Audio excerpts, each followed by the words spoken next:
Hey, everybody, welcome back to the Modern Customer Podcast. I'm your host, Blake Morgan. My guest today is Penny Brook, the Chief Marketing and Experience Officer for Canada Goose. Penny has 20 years of expertise in global marketing. She's worked with companies like Mulberry, Clarks, and Philips Electronics. Today, we're talking about the state of retail. We're looking at the new trend of Phygital, physical digital, and we're talking about experiential trends that also involve technology. We're looking behind the scenes at Penny's data strategy and what is in store for the future of retail. Please enjoy Penny Brook.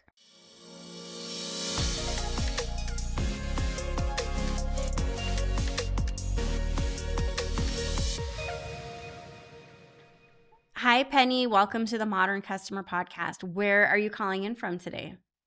Well, thank you, Blake. I am calling in from Switzerland, a little place called Zug, just outside of Zurich, and it's the international headquarters of Canada Goose. So, are you doing a lot of skiing in that part of the world right now? Well, it's a little bit later this year, but the snow came about a week ago. So for sure, in a couple of weeks, when I get some time off, I will be taking to the slopes. Penny, for our audience that don't know you, can you talk about your background and how you came into the role as CMO of Canada Goose? Yeah, absolutely. So my name is Penny Brook, and I've been for the most part of my career working in marketing. I've tended to go towards brands which are founder led, that deal in products that are very beautifully made, fulfill a consumer desire which is real, and care about the end consumer above all. I've been at Canada Goose for, now I'm going to age myself, 11 years. And I've done a few roles at Canada Goose so far. So Canada Goose, for those of your viewers who do not know the brand, I'm sure there aren't many though. So Canada Goose is an amazing Canadian brand founded in 1957. Started off by creating extreme outerwear for extreme conditions. And today, as we sit here, is a luxury brand that is in most markets around the world with a luxury positioning. And we sell luxury goods, anything from our beautiful heritage parkas through to footwear, through to lightweight down, through to sweaters, through to outerwear. So things have certainly changed. CMOs generally have their finger to the pulse of what's happening in the state of retail. From your perch, can you share with our audience what are some of the overarching trends you're seeing right now? Absolutely. So one of the big trends that I see, and this is a little bit after coming out of COVID years, if you can remember, Blake, during the COVID years, I think we all forgot a world where we could shop in the real world. And everybody thought that the virtual world would be the way forward in terms of commerce. And actually, what we've seen is a big reaction towards loving to shop in bricks and mortar again. The beautiful kind of complement of being able to research digitally in the privacy of your own home, but actually the importance of the experience in a retail context and the importance of that human connection. Can you paint the picture for our audience of what the Canada Goose retail experience is like for those of us that haven't been? Oh, absolutely. So we can talk about a beautiful high-end retail experience. The finest materials, early on quarried from mines in Canada, beautiful marble quarried from mines in Canada, beautiful natural materials, woods, marbles, stones, absolutely gorgeous high-touch experience. The one thing that I would love to talk about that really makes these stores very differentiated is that we have the biggest collection of Canadian art in retail. And a huge amount of that art is actually Indigenous art. It's a lot of Inuit artists who, and we use their art in our stores to tell these beautiful stories from the far north of Canada. That can be from paintings through to litho prints, through to sculptures, through to tapestry, and also to visual art. So every time you step in a Canada Goose store, no matter where you are in the world, you will get a distinctive art experience because all of our art is exclusive to each of our stores. So we bring the provenance of Canada, the artists that make up the fabric of Canada as well, and we bring them to our stores everywhere. And then there's lots of storytelling about the product as well. So, like I said at the beginning, Canada Goose is a brand that is founded on products that were designed for the most extreme temperatures. And in many of our stores, we have showcased these beautiful original products worn by some amazing explorers that are there on show. As a little bit of a throwback to some of the amazing expeditions that some of our goose people have been on, and actually a testament to what the product can do. Many of us thought that during COVID that the world would never go back to in person, that digital was going to be the bread and butter of every retail experience, but you're saying that's not necessarily true. Can you just talk about what you're seeing as far as the idea of Phygital, physical, digital? Where does the experience start and what does it look like? So I think that the consumer journey. So let's talk about number one. Why am I somebody who has historically had a pure play marketing role, now marketing and experience? And I think this answers your question in that the consumer journey is fluid, but it's omni. So at any one point, a consumer can transact at the touch point that is best for them. And that can be through a social online interaction, through an influencer endorsement, or that can be when you decide to go into town for that experience. So what I would say is it's very flexible. We can't say these days that certain cohorts are shopping in certain ways, that all Gen Z transact online or all millennials transact in store. Actually, it's a much more fluid consumer journey. But what's important for retailers to understand is that it's got to be a connected journey, no matter what point the consumer wants to engage with you. So if we talk about the role of stores as part of that journey, that you've been successful to drive your consumer or customer back into your store or into your store for the first time, I think the most important thing is that you have a very distinctive brand experience proposition. And over the pandemic years, we had a beautiful opportunity to accelerate what that experience for Canada Goose looked like. And we call our experience proposition Canadian Warmth. And Canadian Warmth really stands for warmth in every interaction. So that's the human touch and expertise behind every recommendation. And behind that is really 11 steps of how we service the consumer from their first interaction with us through to when they come back to us and engage through us, through our community. And it's a very, very specific training program, which we're rolling out throughout the world with our brand ambassadors in store, with our contact centers, with people who work through live chat. And it really makes sure that we're delivering that consistent experience, no matter how you decide to interact with us. So, Penny, I'd love to hear those 11 steps. You don't have to talk about every one of them, but can you share just a few with us? Yeah, absolutely. So I think there's two that I would like to talk about specifically. The first one is the warm welcome.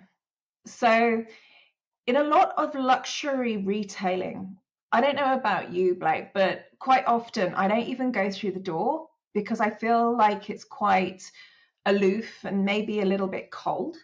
So I have to sort of pluck the courage up to go to the door, and somebody opens it up to you, and then you're feeling a little bit under pressure that you have to actually buy something when maybe you only want to browse. And we wanted to do something differently. We wanted to disrupt this, and we're Canadians, so we wanted to make everybody feel welcome into the store. And therefore, that first interaction is super important. So a host will come and welcome everybody that comes to Canada Goose into the store. And then we'll ask a series of questions to ensure that that person is getting the best product for them. So there's this quite sort of science-based technique that we have to ask the right questions so that we can ensure that we actually get the right product to the right person for their environment. Because if we think about it, Canada Goose is a performance luxury brand, which means that each of our products have a particular benefit for the consumer. And it's really important that we give the right product to the right consumer, because our products have varying different temperatures that they're designed for. So that would be the first phase. And then I think one that happens a bit further down the consumer journey is when we're having the kind of trying on ceremonies. So somebody's decided they want to take a bit look further. We've hung up some product in the dressing room, and they're having a go. In quite a few of our stores, we have cold rooms or snow rooms. And this gives the consumer the opportunity to transpose themselves into a completely different environment and really feel the benefit. And we know the importance of, feeling is believing.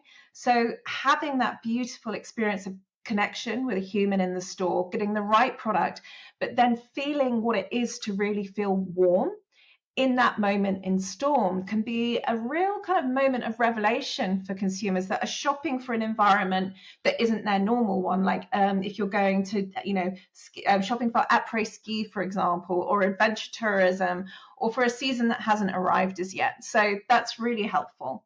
Something I always say is that experience is brand and brand is customer experience. What advice do you have for other CMOs that want to really bring this idea of experience into the fold?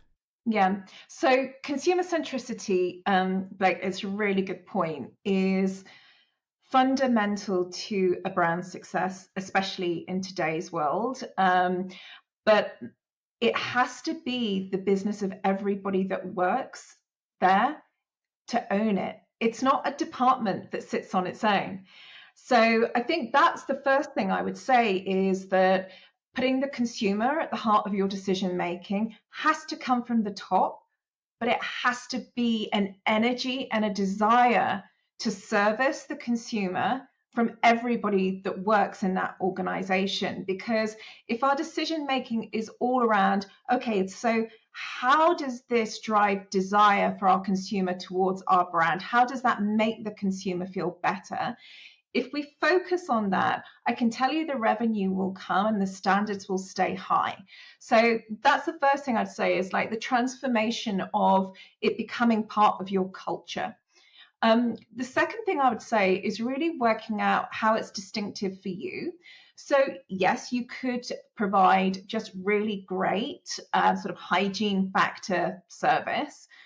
But in this day and age, especially in luxury, you can't get away with just this cookie cutter approach. You have to really think about your brand DNA and really think about a distinctive approach that works for you and is authentic. So, as I talked about, for us, it was really about giving our customers that very warm Canadian welcome, caring about them, talking to them in a way that makes them feel comfortable. And, there are nuances to that based on the consumer that's in front of you.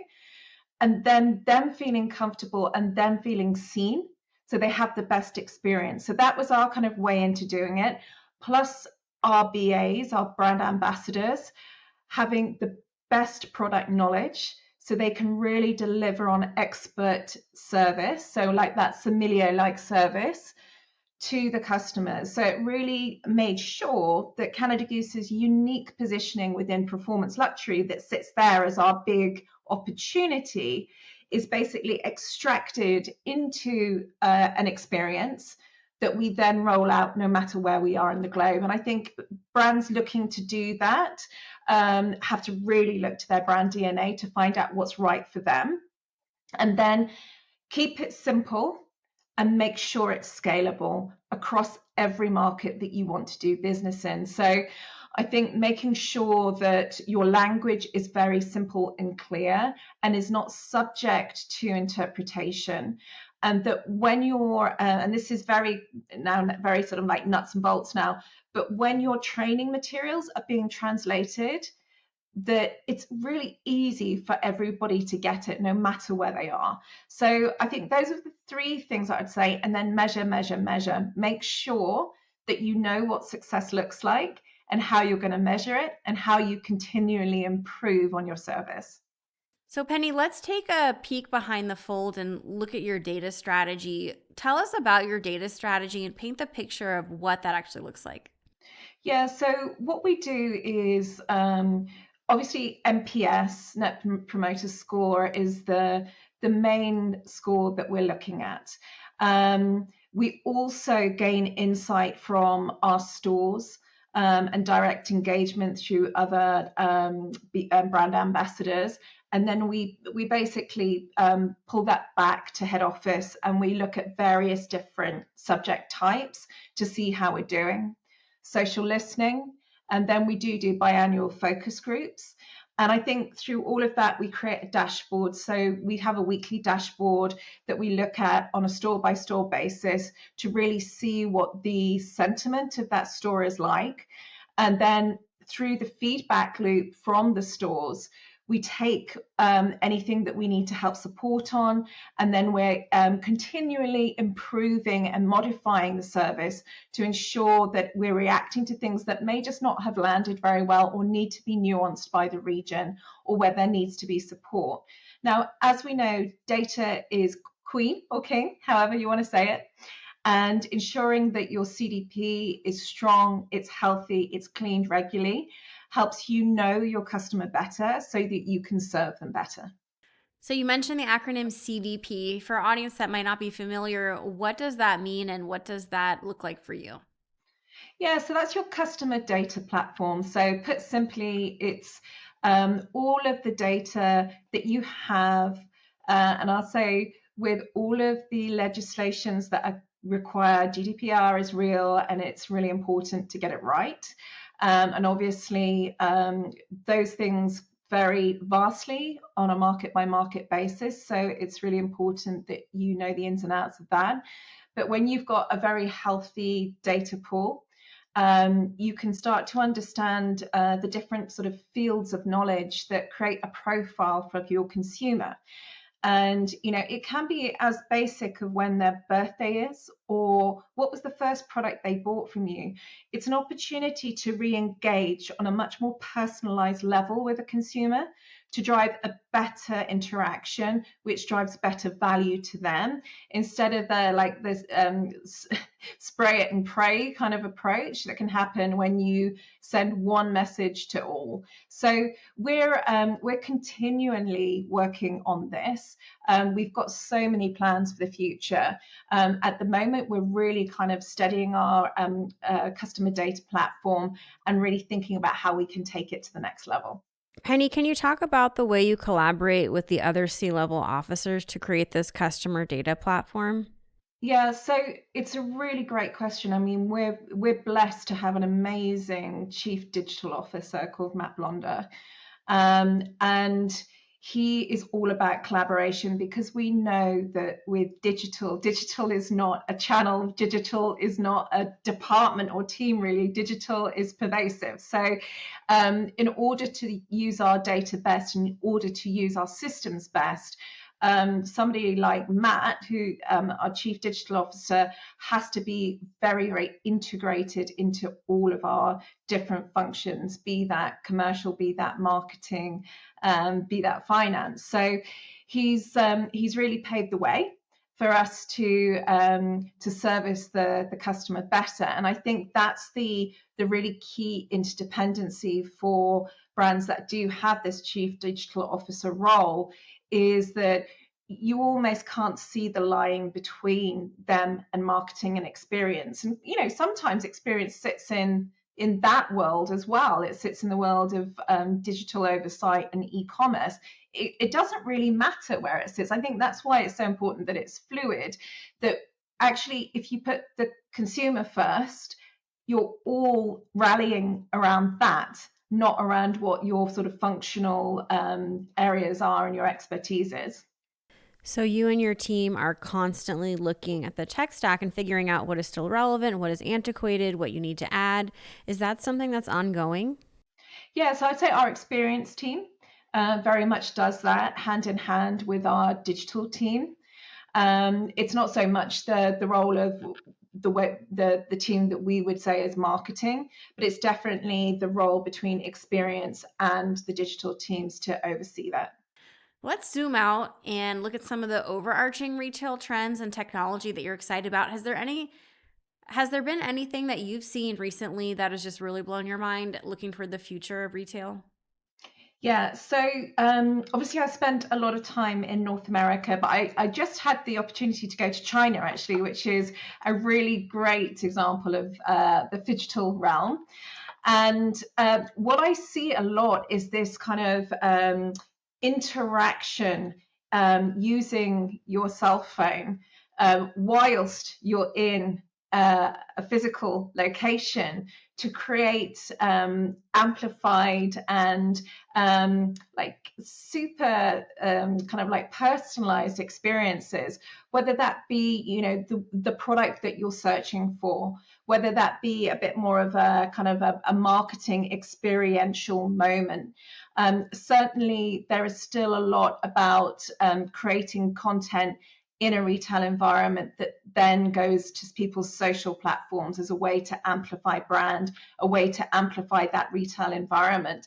So I'm seeing a lot of technology which is enhancing the physical retail experience using digital innovation. I think that's so interesting. And we're seeing that a little bit here too in the US with companies like even Reformation, where you walk in and it's like an art gallery and you pick out what you want and you go into a dressing room. The dressing room has software in the mirror, an iPad on the wall, and then you figure, you change what you've picked out. And it's interesting the way all these companies are marrying digital and physical. And then of course in Asia, that trend, the adoption of mobile is just so much faster than here in the US. If you could describe your marketing strategy and just your style as a CMO, how would you describe that in a few words? I would say that the importance of storytelling and imparting your distinct brand and how you make the consumer feel is advancing. And I take the approach that the right innovation enhances that storytelling as we go into a new realm, as you say, the phygital. And the important thing is that you're always putting the consumer first and how this is going to benefit them. I think that there are some amazing technologies out there. There's some amazing innovation, but quite a lot of the time it feels like sort of techie, a techie toy shop. And sometimes how this benefits a better experience for the customer can be missed in that excitement of all of this new tech. So I think at Canada Goose, we drive forward with innovation, but we stay extremely true to our roots and we stay extremely extremely sturdy in our sort of proposition to deliver the best experience to the consumer, the best product for the environment that they're going to wear it in. Well, this has been so illuminating, and I think this is a great point to wrap. Let's get to our rapid fire and have some fun with our first question. What is the most important part of your morning routine, Penny? The most important part of my morning routine, which is usually 3 times a week, is taking a run up in the mountains. And everyone will be like, oh, wow, running in. I struggle every time. That's the truth of it. I find it really hard to get my breath for at least the first 20 minutes. I joked to my husband the other day, I was like, if wild wolves came and chased me, I hope they do it at the second half of my run, not the first one, because I'm always better for the second half. Yeah, that's my happiest place. And anyone who knows me knows I'm a huge proponent for spending time in nature and how restorative it can be. So if running's not your thing, taking a walk, but it really helps me clear my mind. And when we all have lots on, it helps me stack my thoughts so I'm better. Okay, running is absolutely critical. I love it too. Let's talk about Netflix or Hulu. What show are you currently streaming right now?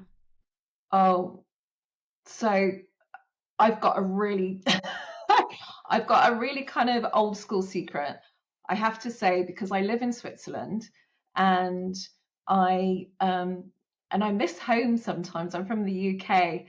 I've never revealed this secret to anyone. I'm a bit of a BBC One addict because it reminds me of home and it's like a warm cup of cocoa. And there's this it's not a documentary, it's a really, really kind of cheesy show, and I've watched it since I was 11, and it's called EastEnders, and it's based in London, and I never miss it. So that's my secret. But I love Survivor as well. That's I love that. Okay, what is your idea of perfect happiness? health, happiness. That's health, happiness for my family and those around me. What is your favorite type of vacation? In my camper van, my VW camper van, taking off around Europe, having a loose plan, staying in some really extreme places, like at the bottom of glaciers in Switzerland, then driving to Puglia and staying right on the edge of Puglia on the Adriatic, and then crossing to Greece and hanging out there for a bit, and then seeing where the wind takes you. That's absolutely my favorite type of holiday. If you could have lunch with anyone dead or alive, who would it be? David Attenborough. If you had to describe your outlook in one quick motto, what would it be? Onwards and upwards. Penny, it's been so fun getting to know you and hearing about your marketing strategy at Canada Goose. I hope you'll come back next year, and I've just really enjoyed chatting with you. Oh, well, thank you, Blake. I've really enjoyed it. Enjoy the rest of your day. Everybody, you have been tuning into the Modern Customer Podcast. Until next time, thank you for watching.